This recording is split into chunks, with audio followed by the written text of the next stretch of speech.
여러분, 또 시작해 보도록 하겠습니다. 이번 시간은 제안서를 작성하는 법과 글쓰기 방법에 대해서 학습하도록 하겠습니다. 자, 이제부터 학습해 보실까요? 자, 경상대 디자인 싱킹 프로세스 기억나시나요? 네, 처음에 공감 진행했었죠? 고객 공감. 두 번째, 문제의 정의 진행했었습니다. 세 번째는 정의된 문제에 대한 솔루션 도출을 위해서 아이디어 발산을 했었죠. 그리고 프로토타입 제작을 했었습니다. 테스트를 거쳐서 완성된 시제품을 통해서 비즈니스 모델을 작성했었고요. 이제 비즈니스 모델이 작성이 됐다면 이제 사업화를 위한 제안서를 작성하는 시간을 갖도록 하겠습니다. 오늘 학습 목표는 프로토타입 제작 및 테스트 피드백은 방금 전에 끝났었죠. 비즈니스 모델 피드백도 방금 전에 끝냈습니다. 이제 마지막 제안서 작성과 글쓰기 방법에 대해서 학습하도록 하겠습니다. 자, 파랑새가 상징하는 것은 뭐죠? 하동에는 파랑새가 있을까요? 하동에서 파랑새를 본 적 있을까요? 본 적 있나요? 혹시 여러분은 파랑새가 상징하는 것이 무엇인지 아시나요? 네, 파랑새의 상징은 행복과 행운이라고 합니다. 사람들은 파랑새를 길조라고도 하죠.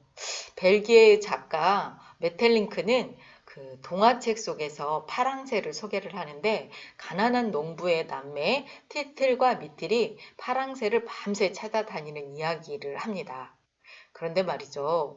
밤새껏 찾아다녀도 파랑새는 없었어요. 그 남매는 날이 새고 나서야 파랑새는 자신들의 새장 속에 있다는 것을 깨달았죠. 그 작가 메텔링크는 동화책을 통해 무슨 이야기를 하고 싶었을까요? 한번 여러분도 생각해 보실래요? 파랑새 동화책 읽어보셨죠? 행복과 행운은 그 손에 닿지 않는 먼 곳에 있는 것이 아니라 우리 가까이에 있다라고 말을 하고 있는 거예요. 그러니 우리는 너무 먼 곳에서 파랑새를 찾으려고 하면 어떻게 될까요? 네, 아니 되겠죠? 네, 우리가 해결하고자 하는 문제의 답은 멀리 있는 것이 아닌 가까운 곳에 있다는 것을 기억해 주시기 바랍니다. 바로 여러분의 마음속에 그리고 여러분 팀원들과 함께 있어요. 자, 그럼 우리 또 우리의 파랑새를 찾아 떠나볼까요? 네. 자, 오늘은 드디어 우리의 파랑새를 찾는 마지막 단계인 제안서를 작성하는 것과 글쓰기 방법을 학습하는 날입니다. 제안서가 완성이 되면 우리는 분명 하동의 파랑새를 볼 수 있을 것입니다. 기대가 되죠? 하동의 파랑새는 무엇일까요? 자, 그러면 제안서가 무엇인지 한번 봐야 되겠죠? 제안서라는 것은 사전적 의미로 의견이나 원하는 바를 제안하는 문서를 말합니다. 그런데 저는 아이디어 제안서라고 이야기를 합니다. 문제를 발견한 후 솔루션을 도출하여 이해관계자와 고객 등에게 제안을 하는 문서를 말한다라고 이야기하고 있습니다. 그래서 우리가 지금 하고자 하는 것은 아이디어 제안서를 제출하는 거예요. 그러기 위해서 제안서를 만들고자 하는 것입니다. 그러면 제안서를 작성하는 목적이 있겠죠? 제안서를 왜 만들까요? 원하는 바를 이루기 위해서 우리가 낸 아이디어를 상대의 문제와 연결해서 설득력 있는 제안을 하려는데 목적이 있습니다. 좋은 제안서라고 말하는 것들은 잘 익히는 제안서를 말합니다. 작가 박신영 씨도 이렇게 얘기를 했습니다. 제안서를 목정하는 방법 중에 또 제안서를 작성하는 목적은 읽는 상대방이 누구인지, 그들의 문제는 무엇인지, 문제의 원인이 무엇인지를 명확히 파악한 뒤에 해결책을 제안하고 경쟁자와 비교해서 어떤 점이 좋은지, 또 내 해결책을 쓰면 어떤 효과를 얻는지, 해결책을 어떻게 실행하면 되는지를 단계별로 구조화해서 보여주는 것을 목적으로 합니다. 문제의 원인, 제안, 비교의 진행, 예상 성과 등으로 머릿속에 복잡하게 얽혀있는 생각들을 정리해서 문장으로 표현할 수 있게 해주는 것이 제안서의 목적입니다. 제안서 작성하는 요령에 대해서 한번 보시겠습니다. 제안서 작성 요령은 딱 두 가지로 나눠집니다. 하나는 제안서 골격을 만드는 목차를 정리하는 거고, 또 하나는 그 목차 정리할 때는 PPT 작성을 하는 건데 PPT를 작성해서 내용을 채우는 거죠. 이 두 가지를 아시면 여러분들은 좋은 제안서를 만들 수 있습니다. 제안서 작성 요령에 있어서 첫 번째, 제안서 골격을 만드는 목차 정리라는 것은 화면에 보이는 것처럼 동기에 대해서 써야 되고요. 과정에 대해서 써야 되고, 사업화를 어떻게 시킬 건지에 대해서 써야 되고, 그 제안을 해서 어떤 기대 효과를 낼 것인지를 다 담아야 됩니다. 그래서 이 동기에는 상황 또는 현황에 대해서 말씀을 하셔야 되고, 왜 우리가 지금 아이디어를 냈는지 그 전 상황에 대해서 설명을 해야 되겠죠. 그리고 과정, 우리가 그 하동의 인구 증가 방안을 도출하기 위해서 문제를 발견을 했고, 고객 공감 인터뷰를 통해서 아이디어를 도출을 했죠. 그런 다음에 그걸 콘셉트 개발을 했고 프로토타입을 만들어서 테스트를 했었죠. 그런 다음에 시제품이 나왔고, 시제품이 나왔으면 그걸 비즈니스 모델화해서 사업화로 연결시키기 위해서 이제 제안서를 쓰는 것입니다. 그런데 이 제안서에서는 반드시 기대 효과가 나와야 됩니다. 기대 효과. 그래서 제안서 골격 만드는 목차 정리는 한 학기 동안은 디자인 싱킹 수행 과정을 토대로 목차를 정리해 보시면 이런 목차가 나오게 될 겁니다. 그래서 이 안에 내용들을, 이 각각의 내용들을 다 채워주시면 되는 거예요. 자, 두 번째, PPT 만들기 또는 한글 파일에 만들 때 첫 번째, 이거는 형식에 가까운 형식, PPT 만들기는 형식이라고 보시면 되겠습니다. 그래서 제안서를 어떤 형태로 만들어서 이해관계자들에게 제안 의도를 전달할 것인지를 고민하는 것입니다. 작성 요령은 PPT에 사용된 폰트, 색상, 슬라이드 크기, 픽토그램과 사진 출처, 도형 패키지, 슬라이드 페이지 표시, 제안서 표지, 대중소 제목 구분, 이런 것들을 PPT에 다 넣어서 만들어야 됩니다. 이런 형식들을 갖춰야 되는 거예요.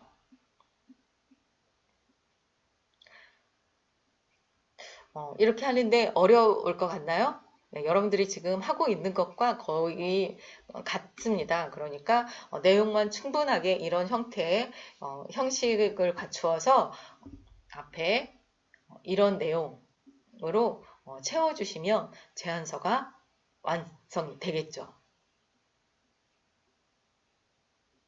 자, 그러면 제안서는 이렇게 어떻게 목차를 정하고 어떻게 형식을 취할 것인가는 골격은 나와 있으니까 여러분들이 여러분들의 팀원들과 함께 정말 좋은 제안서를 만들어 보도록 하시고요. 이제 글 쓰는 방법에 대해서 말씀을 드리고자 합니다. 자, 글쓰기란 무엇일까요? 글쓰기는 창조적 활동입니다.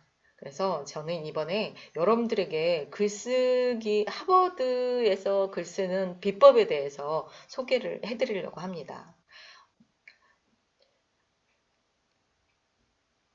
이 저자 송스크 150년 하버드 글쓰기 비법이라는 책이 있어요. 이 책은 저자 성숙희 작가 쓴 책인데, 이 성숙희 작가는 문학을 전공했었고 기자 활동을 했었고요. 지금은 이제 글쓰기 코칭을 하고 있기도 합니다. 그래서 이분이 썼던 150년 하버드 글쓰기 비법이 글 쓰는 데는 아주 좋아요. 그래서 제가 여러 가지 글쓰기 책들을 많이 봤지만 이번 그 하버드에서 쓰는 글쓰기 기법이 굉장히 쉽고 논리정연해 합니다. 그래서 여러분들한테 소개를 해드리려고 해요. 자, 글쓰기 방법, 오레오맵 글쓰기 방법. 이거는 하버드식 글쓰기 비법입니다. 이 오레오맵이라는 것은 오레오맵이라는 것은 이 오자는 오피니언, 의견이라는 뜻이에요. 의견. 그리고 이 두 번째 레는 이유 근거 말하기, 리즌. 그리고 사례, example 말하고 또 오는 opinion 또는 offer. 그래서 의견을 강조하고 제언하는 그런 방법으로 오레오맵이라고 성숙기 작가는 이야기를 했습니다.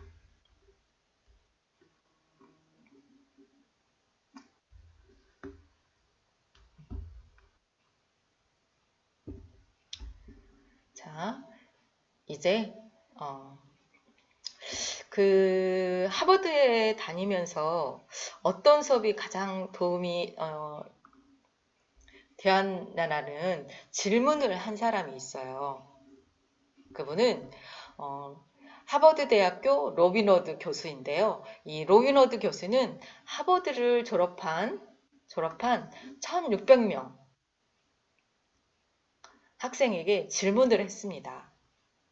하버드에 다니면서 어떤 수업이 가장 도움이 되었나요? 라고 질문을 했었는데 응답자의 90%가 글쓰기 수업이라고 대답을 했다고 합니다. 왜냐하면 하버드 졸업생들은 나이가 들고 승진할수록 글쓰기 능력이 더 중요하다는 것을 절감한다면서 글쓰기는 무엇을 꿈꾸든 성공의 중요한 관건이라고 입을 모았다고 합니다. 이런 상황에서 우리는 글쓰기를 잘하고 있는지 한번 뒤돌아봐야 하겠죠. 여러분은 잘하고 있을 거라고 믿습니다. 이 하버드 글쓰기 수업은 140년 전통을 가지고 있다고 합니다. 궁금하시죠? 어떤 글쓰기인지. 자, 하버드생이 졸업할 때까지 사용하는 종이 무게는 몇 킬로그램이라고요? 네, 50kg이라고 합니다. 1학년 때부터 4학년까지 학기마다 글쓰기 수업을 들어야 한다고 해요. 하버드에서는. 이 글쓰기 훈련을 통해서 하버드생들은 7가지 능력을 개발을 한다고 합니다. 첫 번째가 논의의 출발이 되는 분석적 질문이나 문제를 제시하는 능력. 이거 우리 그 디자인 싱킹 처음 할 때, 문제 발견할 때 이 능력 활용하셨죠? 여러분들도 똑같이 하고 있는 겁니다. 그리고 논리 정연하게 주장을 구성하는 능력. 여러분들 지금 계속 회의를 통해서 자기의 주장을 이야기하고 있죠. 네. 글쓰기뿐만이 아니고 디자인 싱킹 프로세스에도 이런 능력이 향상이 됩니다. 또 신중하게 검토된 근거로 주장을 증명하는 능력. 여러분들 냅킨 피치를 통해서 여러분들이 이런 검토된 근거들을 주장하고 했었습니다. 디자인 싱킹에서도 이런 근거들을 검토된 근거들로 우리가 지금 프로토타입을 만들고 시제품을 만들고 있습니다. 또 빌려온 자료들을 책임감 있게 활용하며 표절을 원천 봉쇄하는 능력이 있다고 합니다. 글을 잘 쓰면 남의 것을 가져다 쓸 필요가 없죠. 자기가 생각하고 난 후에 기록하면 되는 거니까요. 5번째, 상대가 빠르게 이해하도록 표현하고 전달하는 능력. 여러분들 이 상대가 빠르게 이해하도록 표현하고 전달하는 능력, 이 것이 글쓰기 훈련으로 얻어질 수 있다고 하는데 여러분들 성찰을 할 때 보면 이해가 되지 않아서 팀원들에게 물어봤다. 생각이 안 났다. 이런 얘기들이 참 많이 있었어요. 여러분들이 글쓰기 훈련을 하면 그런 문제들은 해결이 될 수 있을 것 같습니다. 여섯 번째, 주장에 대한 의의를 예상하고 대응하는 능력이 생긴다라는 거죠. 설득력 있는 에세이와 논문을 작성하는 능력이 생긴다고 합니다. 그런데 글쓰기 훈련을 하면 지금 이 일곱 가지의 그 능력은 실은 글쓰기 훈련을 하게 되면 우리가 문제 해결하는 프로세스에서도 얼마든지 그 역량을 발휘할 수 있다라는 거예요. 그래서 글쓰기가 그만큼 중요하다라는 것이죠. 그러니까 우리가 뭔가 대화를 하다가 아이디어를 내는데 부족하고 소심하다고 생각이 된 것은 글쓰기 훈련이 되어 있지 않아서 그런 것이기 때문에 글쓰기 훈련을 열심히 하시면 그런 문제는 다 해소될 거라고 봅니다. 자, 왜 하버드는 글쓰기를 배우도록 할까요? 논리적으로 생각하는 인재를 양성하기 위해서 그렇습니다. 이유는 21세기가 원하는 창의적인 인재를 만들기 위한 것이지요. 그래서 뉴욕대학교 폴 로머 교수는 그 창의력을 키우려면 글쓰기가 중요하다고 역설을 했었습니다. 그리고 아마존의 창업자 제프리 베이조스 회장도 역시 글쓰기가 사고력을 개발하는데 전부라고 말합니다. OECD는 또 대학에서 기본적으로 배워야 할 핵심 역량들을 4가지로 지정을 하는데 비판적 사고, 분석적 추리력, 문제 해결 능력, 의사소통 능력 다 이런 능력들은 지금 디자인 싱킹 프로세스를 하면서 여러분들이 다 지금 향상된 능력들이에요.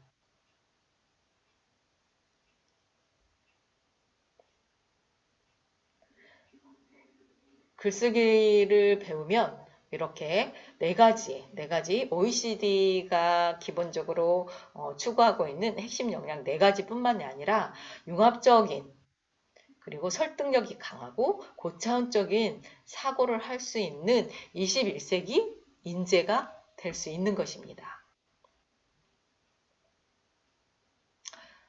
그 하버드 대학교의 글쓰기 수업을 총괄하는 토마스 젠 교수도 사고력은 글쓰기로만 기를 수 있다고 단언을 했었습니다. 그래서 여러분들도 사고력을 키우기 위해서는 100% 글쓰기 훈련을 하셔야 된다는 거 말씀드립니다.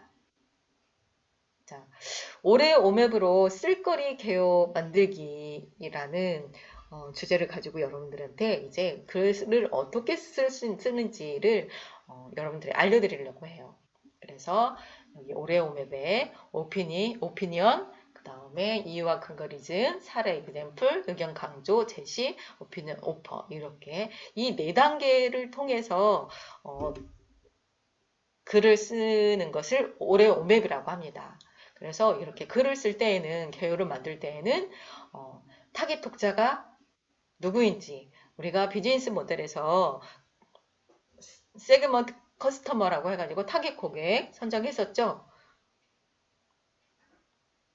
그런 것처럼 타깃 고객을 선정을 해야 됩니다. 그리고 어떤 내용으로 쓸 것인지 정리를 해봐야 되겠죠. 그리고 어떤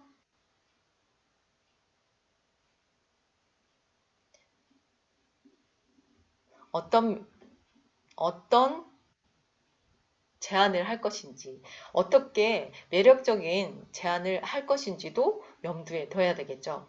그래서 이 3가지를 생각해 보시고 정리하시고 이제 문장을 만드는데 의견 제안을 하려면 뭐뭐 하려면 뭐뭐 하라. 그러니까 글쓰기를 잘하려면 사고력을 키우려면 글쓰기 오레오맵을 해라.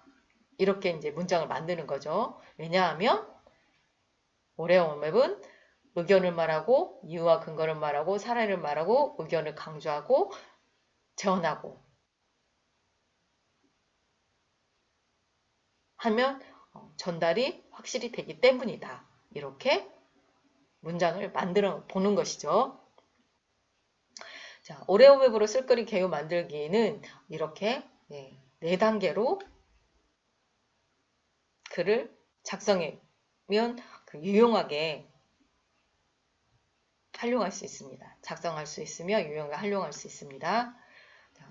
그리고 이 오레오웹을 이제 단락 만들기로 해서 전체적으로 보면 도입부가 들어가면 되고요. 의견 제시, 이유와 근거 대기, 사례 들기, 의견 강조하기. 그런데 글을 쓸 때는 이 도입부에 핵심 주제를 먼저 쓰고요. 보충 설명 하나, 두 개 정도 하고 또 이 핵심 주제와 보충 설명한 것을 정리하고 또 의견 제시하고 의견 제시할 때 핵심 주제를 정리하고 보통 설명하고 또 정리하고 이런 반복적인 이 같은 문장에 한 문단 단락으로 이런 내용들이 들어가 있어줘야 돼요.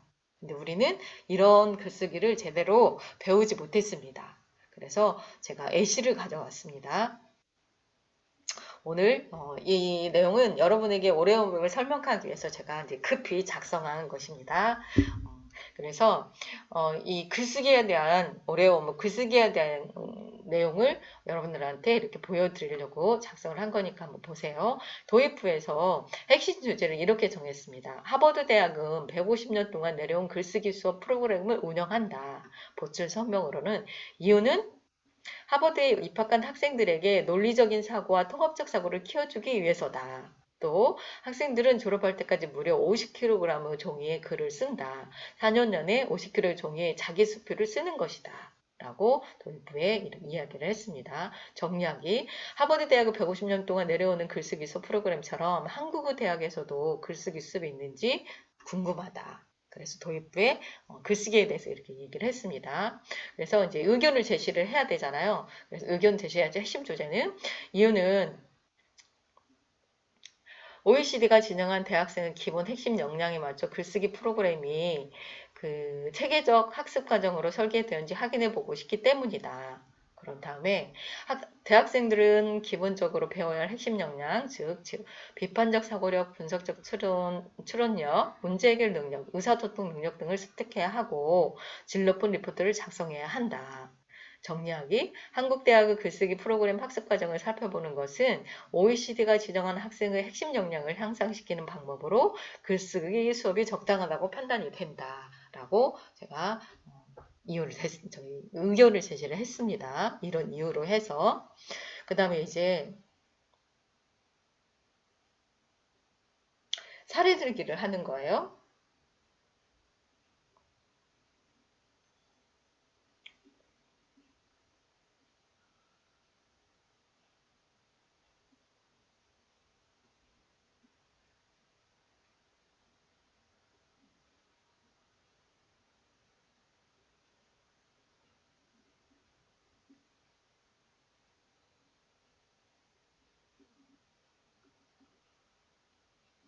네. 사례 들기에 대해서 하겠습니다. 예를 들면 전남 N대학에서는 학생들의 핵심 역량을 향상시키기 위해 팀별 모임을 통해 독서 토론을 하고 있다. 토론이 끝나면 오레오웹 형식으로 1500자 정도 원고를 작성한다. 원고는 매주 독서 토론을 시작하기 전에 낭독한다. 글쓰기를 통해 핵심 역량을 향상시키는 방법이다.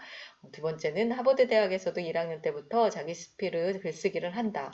졸업하기 전까지 자기 수필을 쓴다. 나도 글쓰기를 하기 위해 네이버 포스트를 하고 있다. 오늘까지 179회 째 글을 올리고 있다. 정리하기. 어떤 형태로든 글쓰기를 하면 역량이 개발이 된다. 그러므로 핵심 역량을 향상시킬 수 있는 글쓰기 모임을 가져도 좋다. 라고 얘기를 했고 이제 의견 강조하고 의견 제시하는 거죠. 하버드식 글쓰기 비법 오레오웹은 송숙기 작가에 의해서 소개되었다. 송숙기 작가 덕분에 150년 정통을 가진 하버드식 글쓰기 비밀을 알게 되었다. 오레오웹 글쓰기는 나의 두려움을 사라지게 만들었다. 해서 경상대 소셜 이노베이션 창업 수업을 듣는 학생들에게 가장 쉽게 글쓰기를 할 수 있도록 오레오웹 글쓰기 기법을 소개하는 것이다. 정리하기. 세계가 원하는 핵심 역량을 갖춘 21세기 인재가 되려면 오래온것 글쓰기를 하면 된다. 꼭 따라 써보시길 바란다. 라고 이렇게 만들어 봤어요. 자, 그래서 이게 그러면 여기 이제 도입부하고 의견 제시하고 이유에 대해서 말하고 사례를 들고 또 하버드식 글쓰기 비법에 대해서 이제 마무리하면서 처음에 했던 말을 강조하고 나서 의견을 제안을 하는 겁니다. 그래서 꼭 따라 써보길 바란다 라고 제안을 했죠. 이런 식으로 이제 글을 쓰게 되면 논리적으로 생각하고 논리적으로 논리적으로 주장하고 논리적으로 그 이유와 근거를 대고 논리적으로 사례를 들고 그거에 대한 또 의견을 말한 거에 대한 것을 마지막에 강조하고 내가 하고 싶은 말을 또 제안하면 글쓰기는 아무런 걱정이 없습니다. 그래서 이런 단계에 의견을 제시하고 또 이유를 말하고 사례를 들고 의견을 강조하고 또 제언하고 이 방법을 항상 머릿속에다 여러분들은 인지하시고 나서 글을 쓰시고 말을 하시면 어디에 가서든 자신감 있게 발표도 하고 여러분들 의견을 피력할 수 있습니다. 그래서 하버드식 5단락 에세이 도입부 쓰시고요. 핵심 메시지 던지고 이유와 근거 대고 사례 말하고 의견 강조하고 제시하고 이 단계를 꼭 머릿속에 담아두시기 바랍니다. 여러분들은 이 이제 하버드식 5단락 에세이 작성 기법을 이제 알았으니까 리포트를 작성할 때 꼭 활용해 보시기 바랍니다. 자, 이제 다 끝났습니다. 우리는 왜 글을 써야 할까요? 여러분은 왜 글을 써야 할까요? 네, 사고력을 키우기 위한 것이죠. 사고력을 키우면 말도 잘하게 됩니다. 그리고 말을 잘한다는 것은 사람에게 설득을 잘할 수 있다는 것이죠. 고인이 된 스티브 잡스, 페이스북 창업자 마크 저커버그도 글쓰기의 달인이라고 합니다. 여러분도 글쓰기의 달인, 성공하는 21세기 인재가 될 앱이 성공자이니까 지속적인 글쓰기를 통해서 여러분의 역량을 향상시킬 수 있기를 기대합니다. 그래서 개인 성찰 리포트는 반드시 이렇게 그 4단계 아니면 또는 5단계의